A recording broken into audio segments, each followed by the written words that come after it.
Today, I'm going to show you how you can use intermittent fasting to accelerate your weight loss. Now, there's 5 things that you're going to want to know before you even attempt intermittent fasting. And knowing these 5 things is either going to make you or break you when it comes to losing weight. Now, before we get into these 5 things that you need to know, for those of you who don't know who I am, my name is Tim Ernst. I'm an intermittent keto fasting coach who has personally lost 70 pounds in 7 months. And I've also helped hundreds of struggling men and women from all over the world to do the very same thing using my 4-phase, time-tested intermittent keto fasting coaching system. So if you're looking for a permanent solution, if you're tired of clothes hanging in your closet that don't fit you anymore, you're always low in energy, and you've got a lot of belly fat that you want to lose, and you're just tired of going up and down with your weight, and you want something that's just been proven, drop me a DM right now using the word send details, and you and I will talk to see if you're a good fit for my intermittent keto fasting coaching program. Okay, let's get right into this video.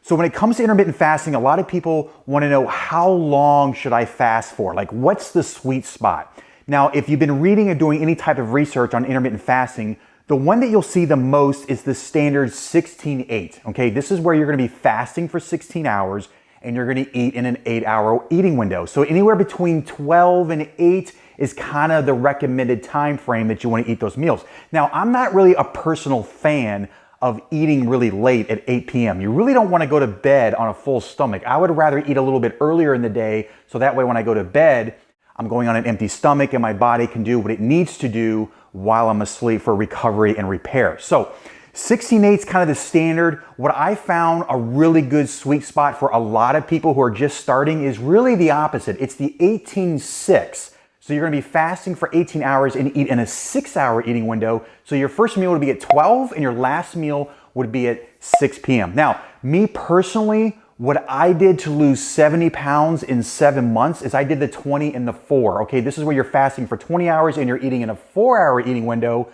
which is actually easier than you think. You're going to be eating at around 1 p.m. first meal, your second meal at 5 p.m. So because you're having that last meal a little bit earlier, around 5 p.m., you've got maybe 5-6 hours before you go to bed. So this way you're going to go to bed on an empty stomach. This is why it really worked for me. Now, if you're a woman, I would highly recommend you do the 14-10. Women don't seem to have much success with the longer fast. So for you ladies, I would recommend the 14-10, fasting for 14 hours and eating in a 10-hour eating window. Okay, now while you're fasting, what can you have? What can you drink? That's a big question that I get a lot. A lot of people ask me, well, can I have bulletproof coffee and things like that?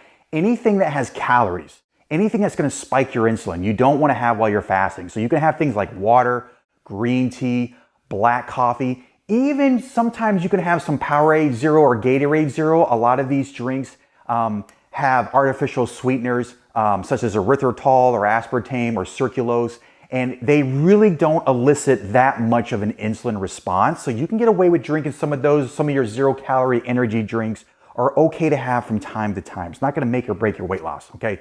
Now, how much should you eat when you have those meals? Now, here's what I want to preface and say. Calories will matter, okay? So you don't want to just fast all day, have your 2 meals, but you're eating, 3,000 calories, for instance. You're not going to lose weight that way. So at the end of the day, calories are going to matter. Now, when you eat those foods, what types of foods should you be eating? Okay, I would always recommend eat foods that are low on the glycemic index. Eat 1 ingredient foods. It really makes no sense to do intermittent fasting. You're fasting all day and all of a sudden you're going to cram a bunch of sugar and carbs and processed foods. You're going to be spiking your insulin, your blood sugars, and you're not going to feel good the next day. You're going to wake up the next day still craving, still hungry because of the blood sugars that are going up and down like this. So stick to 1 ingredient foods. I adopt a keto type lifestyle, so I eat a moderate protein, high fat, and very low carb diet. Again, that's what helped me lose the 70 pounds in 7 months, and that's what I teach in my intermittent keto fasting coaching program. Okay, so how many meals can you have when you do intermittent fasting? Okay, so if you remember at the beginning of this video, the standard is the 16-8. Now, you can eat any time between those hours, okay? So some people, if you're not used to intermittent fasting, you've never done this, just do 3 meals, okay? Eat at 12 p.m., maybe around 3 or 4, and then like 6 or 7. If you just start off with 3 meals. Now, as you start getting used to that, you're going to want to condense that down to 2 meals a day, which is very easy. Like I said before, when you're doing the 18-6, you could eat at 12 and 6.